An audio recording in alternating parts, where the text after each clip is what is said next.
Yes. Yes, you should. That's the short answer to this video. Hi, I'm Dean Friederich. If you are new here, I like cars and I like to review them so that I can help you possibly with your car buying process. But if you are not new to the channel, hi, welcome back. I am sitting in the beautiful and very luxurious Mercedes-Benz C220d. And I want to tell you why I think this is better than the petrol version, the C200. Come take a look.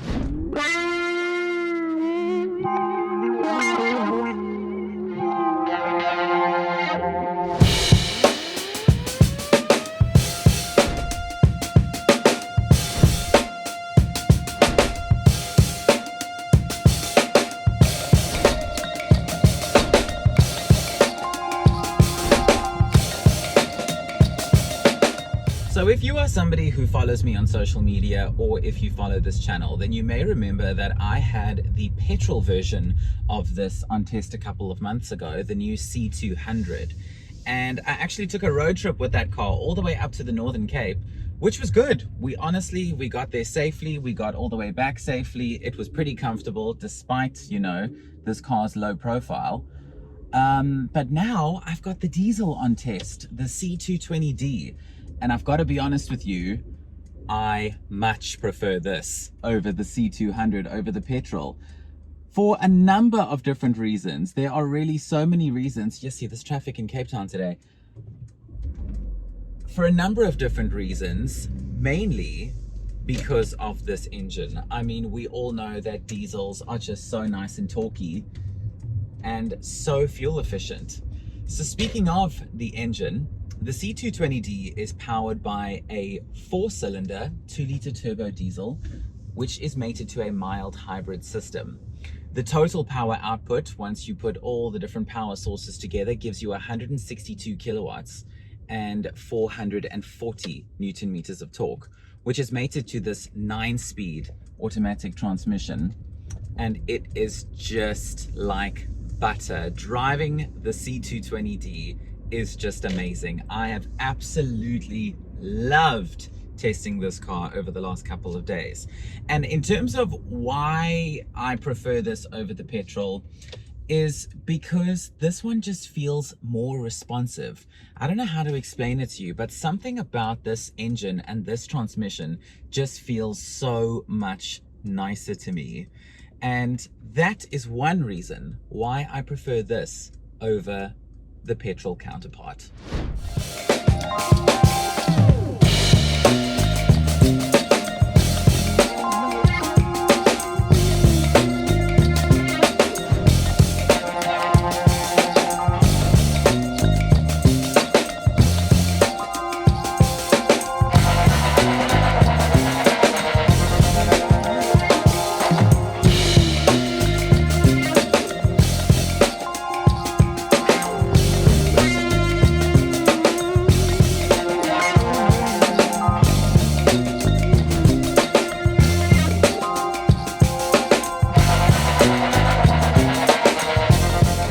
In terms of what the two different versions look like and what they offer, aside from different engines and fuel types, they're pretty much identical from what I can tell. There is no aesthetic difference. There is no difference in terms of features. They both look exactly the same. The other one that I drove was also the AMG line, which this one is. So you've got some sportier bumpers, you've got the extra side skirts, you've got the sportier rims and that sort of stuff. The normal C-Class is then the avant-garde spec, which also still looks really nice in my opinion. Doesn't look bad, but this does look very, very, very snazzy. So in terms of features and aesthetics, they're both exactly the same. It's just the engine that is different, but it is the engine in this one that I love so much more. It is very, very frugal as well. So Mercedes South Africa claims a combined fuel consumption of about 4.7 liters per 100 kilometers for a luxury saloon or sedan, whatever you want to call it, which in my opinion is crazy. I wasn't able to get 4.7, but I did get very, very close. The lowest fuel consumption that I've been able to get on this car, that's a very loud Harley Davidson, The lowest fuel consumption that I've been able to get on this car so far is 5.5 liters per 100 kilometers, which is very, very little when you consider the size of this car, when you consider how much it weighs, and the fact that it's a 66 liter fuel tank. When I received this car, the fuel gauge on the dashboard told me that I had a complete range of over 1,000 kilometers. 1,000 kilometers on a 66 liter tank. I mean, that to me is just like, when I saw that, I took a picture and I started like sending it to my friends and family. I was like, guys, look at this. Like, what? 1,000 kilometers. And that to me is just insane. I mean, we all know that the price of fuel is very much a sore topic in South Africa and has been for some time now, unfortunately. So the fact that there are options like this, granted it's not a very affordable one, granted there are options like this where you can get so much out of a tank of fuel, it's really, really quite something.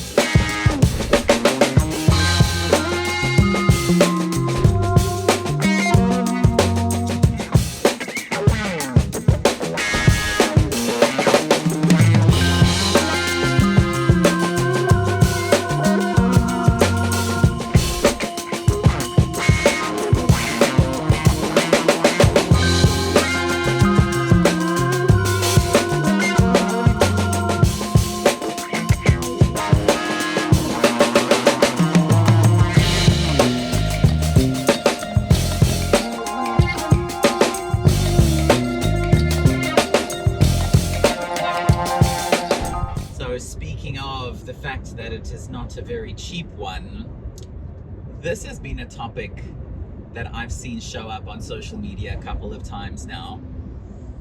That's another loud motorbike. People are really loving riding motorbikes in Cape Town today. What is going on? Anyways, so what does a new C-Class cost you? So I had, as I mentioned earlier in the video, I had the petrol version of this car on test back in October. I'm filming this video now in February 2023. That is 4 months ago, and the price has gone up. So if you are looking at a C220d Mercedes-Benz, you are looking at just a smidge over R1,000,000 before options and extras. This specific test car that I'm driving, this one comes in at just over 1.2 million rand, approximately 1.2 mil, with all of the extra spec that this one has got, like the AMG line kit that I mentioned earlier in the video. This one's got electronically adjustable seats with memory seats. This one's got navigation. I don't remember the petrol version that I had on test a few months ago. I don't remember that one having navigation. This one's also got the 360-degree camera, that sort of stuff. The other one only had one reverse camera at the back, if I'm not mistaken. So you get where I'm going with this. But on that topic, right, this is the gripe that I have with premium brands. I don't understand why they are doing this, because you are paying a very premium price tag for a very premium brand. Make no mistake, Mercedes-Benz is a very luxurious, classy, sophisticated car, but then they still make you pay more. And it's like, okay, cool, I get that these people can afford it, because I mean, obviously if you're gonna buy R1,000,000 Mercedes-Benz, you're gonna add the extra options, and you don't particularly necessarily have an issue with it without assuming anybody's financial position. But still, I just find that so weird. It's something that I've never 100% been able to understand. And in terms of how the price of a C220d Mercedes-Benz compares to rivals in the segment, it is quite an interesting comparison.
looking at a luxury diesel saloon or sedan, tomato, then you're most likely not only going to be looking at this, you're also going to then look at something like a BMW 320d or an Audi A4 35 TDI. And because this is the AMG line, let's compare it to a 320d M Sport, and let's compare it to a 35 TDI A4 S line, because you know, diesel with a sporty body kit. This is the most expensive out of the lot. Let's just get that out of the way. The 320d is almost 100,000 Rand cheaper before options, and the A4 is almost 200,000 Rand cheaper, more affordable, let's rather say that, before options. But I say before options because that is something to consider when you're shopping at this price point and shopping in this segment, because like I said earlier in the video, you are going to be paying extra very, very quickly for other bells and whistles that you might like to have on your luxury saloon. And so when you put that into perspective, when you add that into play, you do kind of ask yourself, like, okay, so are they actually priced all that different then? Because if I'm going to spec a 320d M Sport up to the level of this car, I'm probably not going to be all that far away from the price of this one. If I spec an A4 35 TDI S line up to the same level of this one, I'm probably not going to be all that far away either. So I think brand preference definitely does come into play when you're shopping in this segment and when you're shopping in this price class. And how that is going to result for you, I don't entirely know. But what I can tell you is that after having driven a 3 Series BMW before, one of my sisters used to own one, I haven't driven an A4 TDI, but this is just on another level. It really, really is. It is so, it's like, I feel like I'm stepping into another world when I climb inside this car. And I've really, really enjoyed feeling like one of the most luxurious people on the road in one of these. And you most likely will feel the same if you are driving in your brand new C-Class down the highway.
Every review that I do from every brand, it doesn't really matter who it is, I like to be objective. I like to tell you what I think is good, and I like to tell you what I like, and I also like to tell you what I don't like. Oh, there goes a Lotus Exige. So nice. Anyways, I digress.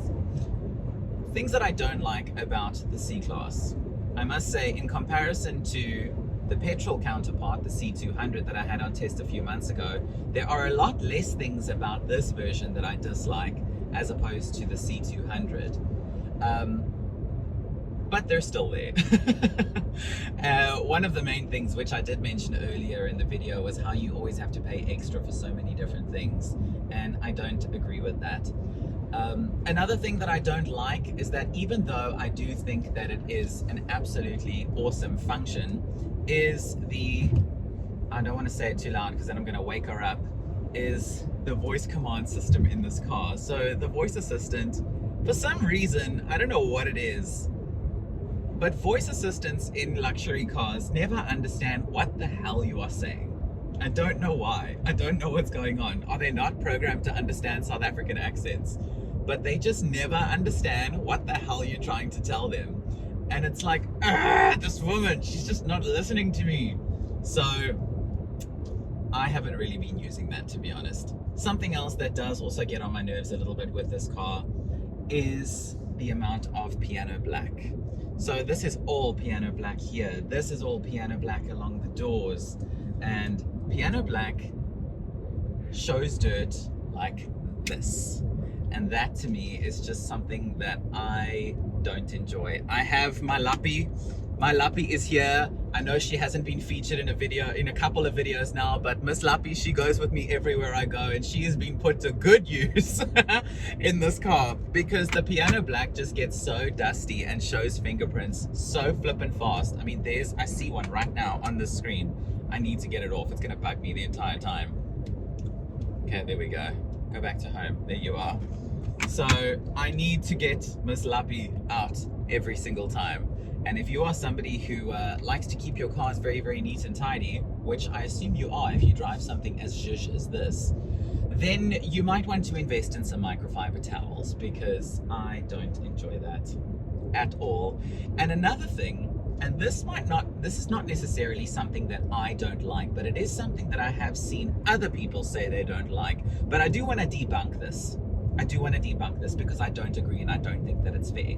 So I see in other videos and other reviews where people are like fiddling with all kinds of things, and they're like, oh, this is plastic, oh, this is plastic, and then they like grab the speedometer. I'm not gonna like, and they grab a speedometer and they squeeze the bejesus out of it. And I'm like, please tell me, okay, for 10 marks, please discuss, when are you ever going to be driving in your car, right? And you're gonna drive down the highway, grabbing onto your speedometer all the way down the N1. Like, who does that? Nobody does that. My thing is always, as long as the parts or the surfaces or the materials that you are going to be handling and touching on a regular basis with your car, as long as that is finished in a good quality looking and good quality feeling material, that is the most important in my opinion. So if there's a bit of plastic down here, like next to my foot or whatever, I don't care. My bloody foot is on there. I'm not going to touch it every single time I'm driving. As long as what you are seeing and touching every day when you are in your car feels like good quality material, that's all that matters.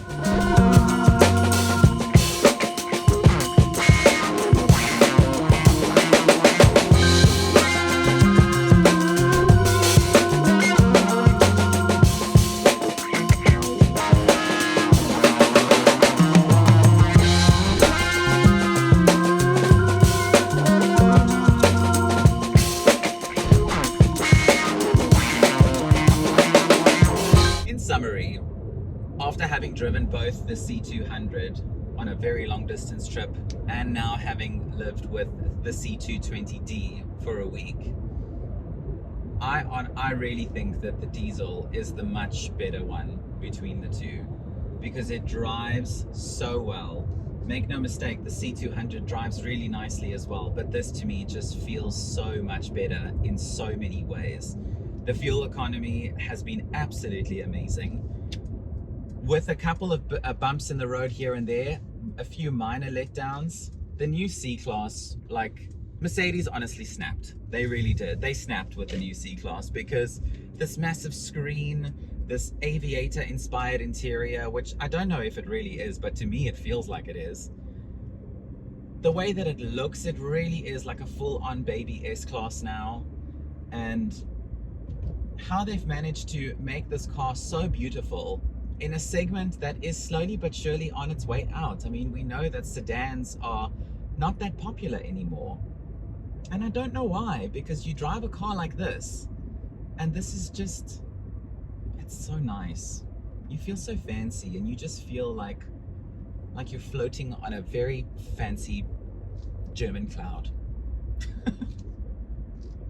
I'm Dean Friederich. Thank you so much for coming to hang out with me and the Mercedes-Benz C220d today. If you like this review, please smash that thumbs up button. It really helps out my channel so much more than you think.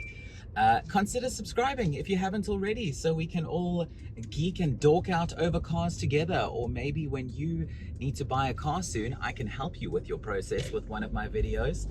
If there's anything that you want to know about this car, please leave a comment below if I haven't covered it in the video, and I will get back to you gladly. I'm off to enjoy the rest of my day with the C220d and pretend that I'm a very fancy rich person. Where's my butler? Austin, I need a cocktail after I've parked because I can't drink and drive. I'll see you soon. Bye.